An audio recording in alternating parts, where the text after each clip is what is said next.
I belong to you.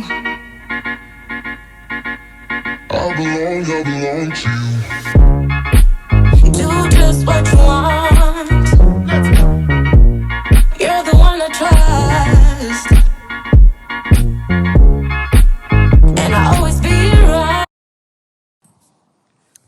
Alright, y'all, so welcome back to my channel. This video is going to be on my home birth experience. A lot of people had questions about it and just wanted to hear about the experience. And I did want to do it with Bae, but he's on the road, so I figured we'll probably just record a second video and talk about, I guess, the experience together and get more on how he felt as, as the father or male perspective, and the emotions and everything that he was feeling, because I'm pretty sure, well, he was nervous, so yeah. All right, so let me think, where do I want to start? Okay, first off, if you want to do a home birth or water birth, I definitely say go for it. My birthing experience was beautiful. Now, it had its ins and outs due to trying to find a midwife and stuff like that, but other than that, it was great. I think that's actually the hardest part, trying to find a midwife and a doula that you trust. I did find a midwife eventually. She was hired like late in my pregnancy. But she did end up having to get fired because of a situation that I ain't had time for. And it just, I became frustrated with her, and she was causing me a lot of anxiety.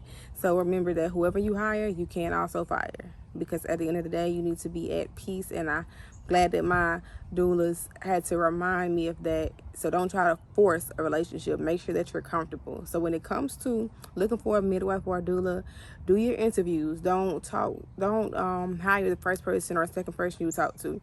Talk to different people, interview them, even meet in person, see what kind of vibe you get from them, and then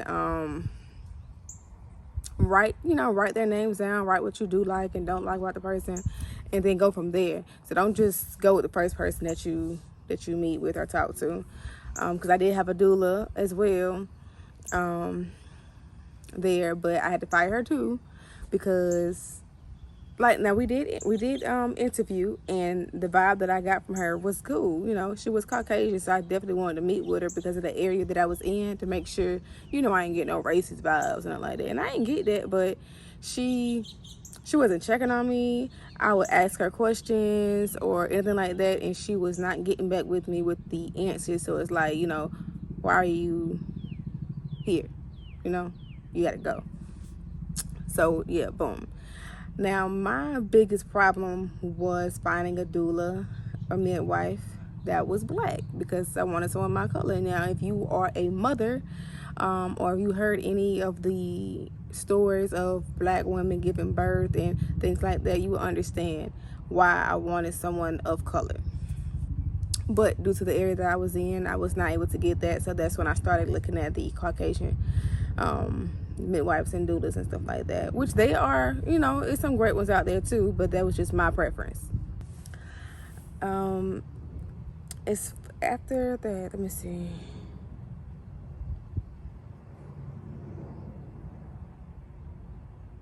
Birthing at home, the actual experience, due to me not having a midwife, it was only my virtual doula who supported me through my my pregnancy with Zola. She also supported me through my pregnancy. She also supported me through my pregnancy with Nolan as well, and it was virtual because she didn't live in the areas that I lived in. So you always have that option of hiring a virtual doula, not a midwife, of course. I can't fucking talk right now. All right, let's get back to the story.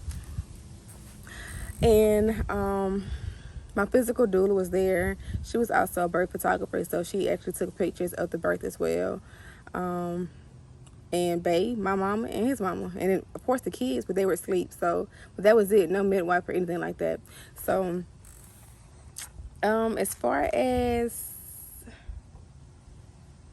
me keeping, track of the baby and stuff like that, I did start off seeing an OBGYN out there, but I did stop because she was stupid. Yeah, I think I'm playing, but she was really stupid. Like, the area that I was in was pretty sad. Like, I went to her because I kept getting migraines, like, and Tylenol wasn't helping. When you're pregnant, you can only take Tylenol, I think, for like 2 days, and then you can't take it that third day. You got to give it a break. So, and the Tylenol wasn't helping. So I went to her about that, and I had my little puff at the top of my head, and she asked me, was my hair giving me a headache? Because I had a puff, maybe, I guess, because I didn't have, like no braids or anything like that. It was just my hair, puff off. And it was something else I had a concern about that I asked her, and she tried to prescribe me a medicine and had the nerve to say, it hasn't been tested to say whether it will cause any birth defects or if it's safe for babies, so just take it at night. Oh, okay.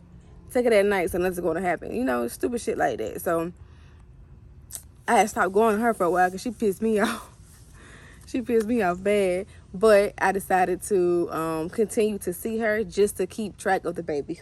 All this stuff falling on me. Just to keep track of the baby. So what that means is, checking my weight, checking blood pressure, checking, getting ultrasounds and things like that. So just doing the typical stuff because, at the end of the day, as long as baby is good, as you're getting checked with your OBGYN, baby's good to birth at home. So you do have that option if you don't want to hire a midwife or whatever. But that's situational depending on, your health. I'm healthy. So I did do that.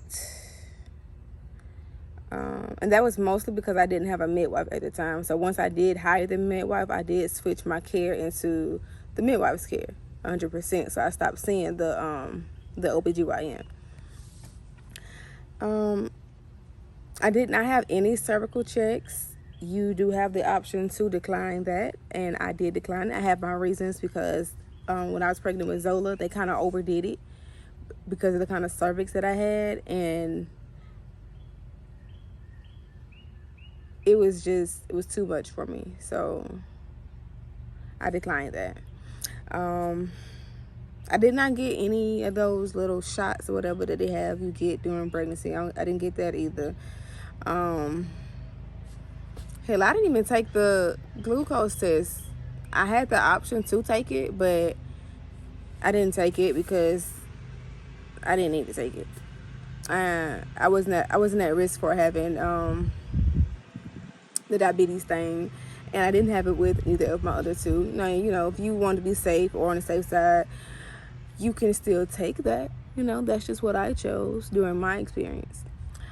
Other than that, everything was pretty typical. I just went on about my days and da-da-da-da. Now let's fast forward to 3 weeks before I actually had him. All right, so let's fast forward to about 3 weeks before I actually had him. We were expecting me to have him around 38 weeks because that's when I gave birth to Zoe. I've never actually gone the full 40, whatever, so that's what we were expecting it. And that's where I was kind of feeling like I was going to have him as well because of the pressure that I was feeling and stuff like that, and how far he was, because he was sitting low for a minute. So I just started walking, eating spicy foods, drinking pineapple juice, nipple stimulation, sex, taking my evening primrose, drinking my red raspberry leaf tea, and things like that, stretching and stuff on my yoga ball.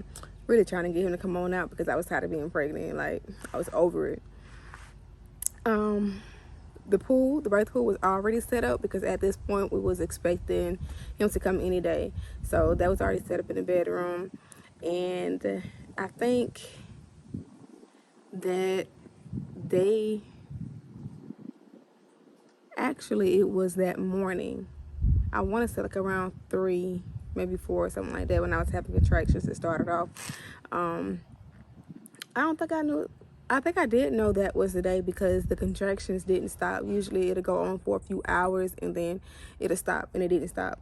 So went on throughout the day, and that's when we did more walking and stuff like that. When I came back in to pee, I seen that I lost more of my mucus plug, and I had already lost mucus, some of it, like weeks before. Then I lost a little bit that week prior, yeah, and I was hoping that was it, you know. So after that, I'm like, okay, we're getting somewhere. But the contractions usually happen at nighttime, and this time it was throughout the entire day. So I'm at the dinner table, doing all that, trying to fight through the contractions and stuff like that because they were pretty intense. And I'm like, okay, it got to be today because the contractions are going on too long. And then around, I want to say like around maybe 6 o'clock, 7, no, 6 or 5 or 6, whatever. That's when I started to time the contractions because I'm like, okay, they're getting a little too close. So then I started timing them. I sent them to my doula, and I'm like, okay, this is where we at. She told me to keep timing them and told me to, get Vic to continue to do the massages and stuff like that. Now, let me speak on that. That is definitely helpful. If you want to do a home birth, look into hypnobirthing. We both started reading a book on that just to get different techniques to help me deal with the contractions or surges or whatever you want to call them better. So massages help, different positions help. They have so many different things in there that can help. And he also spoke affirmations to me to let me know that, each surge is getting us closer to meeting the baby. Let me know that I'm doing a great job and I got this and stuff like that. And that definitely helps. It definitely helps just having somebody there as well. So even if you are going through a pregnancy on your own and the father's not there, I recommend having your mom or your friend or something, or definitely a doula, for that emotional support because you're going to need it.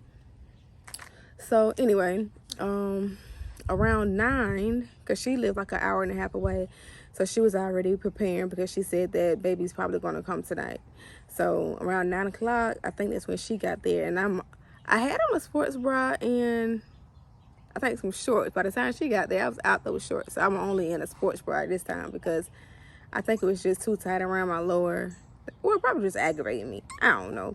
I don't remember. But she was letting me know he was already putting water in the pool. So she was letting me know that I can go ahead and get in the pool. Now, I will say the water does help relax you. Now, this is situational too. So, because I've read different... Where the fuck these things coming from? I read different things on this. But for me, the water just kind of relaxed me. It wasn't like a pain reliever. I mean, I like bubble baths anyway, I like to get in the tub and stuff like that. But it's more of a relaxation thing, and that's how it was for that. For some moms, it actually did help with the pain or, stuff like that, but not for me. But after a while, she would just tell me to see if I can feel him while I'm in the water, and I did not feel him. A few hours was passing by, and we were kind of in a stagnant place. We're in a stagnant place. So in the midst of her saying that we probably should switch positions, no, I lied. She wanted me to go pee because if you have a full bladder, that can prolong labor. So they helped me out the pool, and then another contraction came, a strong ass contraction came. So then I was leaning over the bed, screaming and shit. I wasn't screaming at the top of my lungs like they do on TV. I ain't do all that. But I was oohing and ahhing and grunting and roaring and stuff like that. But I was leaning over the bed, and then while I'm having a contraction, she got behind me and she squeezed on my hips. And I guess that helped drop him down further into the birth canal. And next thing you know, my water broke. That was a relief because, let me rewind a little bit. While I was in the pool, I'm like, I know my water's supposed to break. So where is my water? You know, what's going on? I'm getting frustrated because the contractions are very intense and I'm just ready to get this over with. You feel me? I had the thought of, you know, fuck all this, take me to the hospital. But then it's like, they weren't going to let me do that anyway. But it's just a thought in the midst of the moment. And I definitely wasn't going anyway because, again, they didn't do VBACs in that area. So I'll be looking at a C-section automatically. And it was not necessary. So after the water broke, I'm like, what I said? No. Yeah, I said, what do I do now? Or something like that. She said, just continue doing what you're doing and push, whatever. So another contraction came, I pushed. The head came out first. At this point, I'm just feeling all the pressure. I feel his body down there, and I'm just like, okay, I got to get this over with. She said the next contraction push. I don't think I waited until the contraction. I just went on to start pushing because, yeah, just get this over with. So I pushed him, Bay called him, and that was it. She tried to hand me the baby, and my legs were still shaking. I'm still leaning over the bed like, damn, you know, I really just did this. But shit, my shit still hurt too. And I'm kind of weak, you know? So I'm like, yeah, I can't hold the baby right now. Give it to daddy, whatever. So she passed him to daddy. Passed him back to daddy or whatever. And I just stood right there for a second. Then they eventually helped me to the bed once I got myself together. And handed me the baby. And I still felt a lot of pressure. But apparently the placenta was still in me. And I just wasn't aware. So I also had to push that out. So when she said that, you know, I went on to push because it's like, you know, anything that's in me that's not supposed to still be in me, I want out of my body so I can relax. So I went on to push the placenta out, and we did do a lotus birth. So the placenta did stay attached to him until it fell off on its own. But I'll do a separate video on that because I don't want this video to be too long.